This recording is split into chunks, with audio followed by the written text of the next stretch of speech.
স্ত্রী নাকফুল না পড়লে কি স্বামীর আয়ু কমে যায়?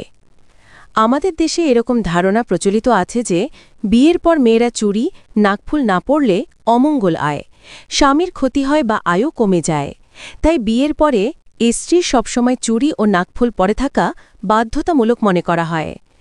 ইসলামের দৃষ্টিতে এরকম ধারণা ভ্রান্ত, মন গড়া কুসংস্কার।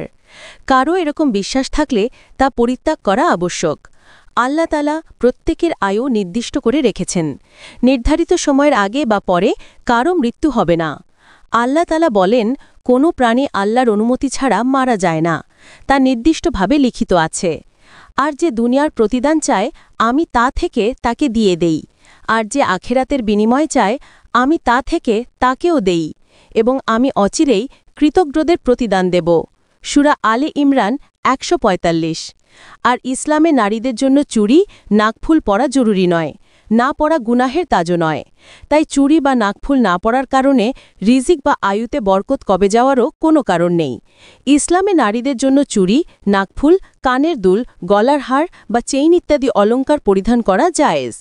আরবে জাহিলি যুগ থেকে নারীদের এরকম অলঙ্কার পরার প্রচলন ছিল। ইসলামও এই প্রচলন অনুমোদন করেছে।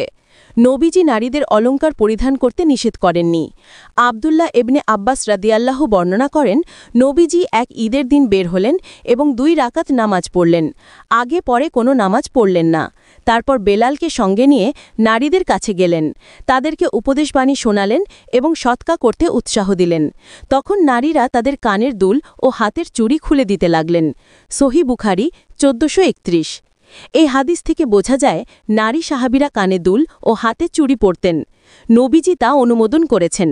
তাই এসব অলঙ্কার পরিধান করা নিষিদ্ধ নয়। তবে ইসলামে নারীদের অলঙ্কার পরিধান করা আবশ্যক করা হয়নি। অলঙ্কার পরিধানের জন্য নাক কান ফোরাতে পারেন, নাও ফোরাতে পারেন। এক্ষেত্রে নিষেধাজ্ঞা নেই, নির্দেশ বা উৎসাহ নেই।